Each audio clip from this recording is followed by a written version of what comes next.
Hey y'all, I'm back with another book review. So this is the Further Chronicles of Avonlea.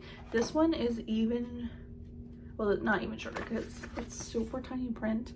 I'm not gonna lie, when I bought this one I was like, oh, it has such a pretty cover, blah blah blah, but this edition is so tiny that, I mean, I'm not old but I'm also not young, so like reading something so small, it's not my favorite, but it looks smaller.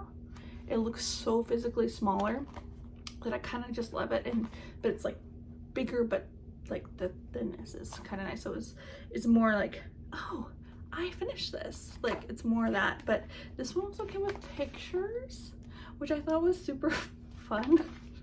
It's like, I didn't realize, I must have missed it when I was ordering it online. It says illustrated at the bottom, but I just was like, oh, that's kind of fun. But this is probably my favorite out of the two Chronicles books because it had my favorite story in there. So again, it's all about the Prince Edward Island, and Anne of course pops in and out, but it's not like all about Anne, but it feels like her original books.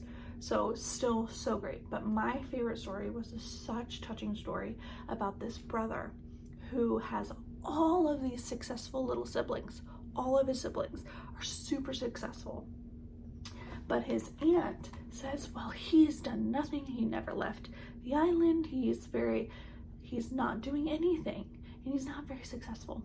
And so the sisters and brothers heard this and they were so devastated that they know that he heard that too. And they're like, well, that's not true. And then they go through and they tell how each one was impacted, and each story they tell shows that he was loving them and supporting his siblings and giving them advice that they wouldn't have done, and help them make the wise decisions to become a famous opera star, become a millionaire, to become a famous engineer. Like, he helped them all become that because he had so much wisdom. And I just, oh, it just like, and oh, I'm still making me want to cry because it's just such a touching story that somebody who thinks that they don't have impact has the biggest impact of all.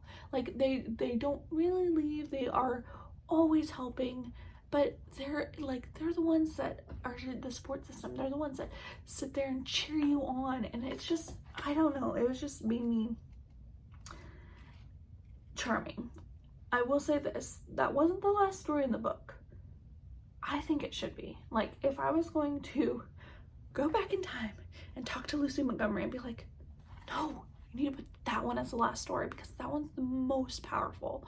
The most powerful, all these little great short stories, that it's the most powerful and makes it most be impactful. It shows people that they have value no matter what. Even if they're doing the little thing of encouraging other people to do stuff, it still is so important. And I'm a little bit of a rougher person in my instructing type because I think you need structure. You should not disobey. You should not run around and do tricks when you're supposed to be paying attention. Like, that is just who I am, so I'm a little bit more strict, but I still want to make sure that when I'm teaching and helping out and doing all the things that I do, I always make sure that I do my best to let each child know that they're important.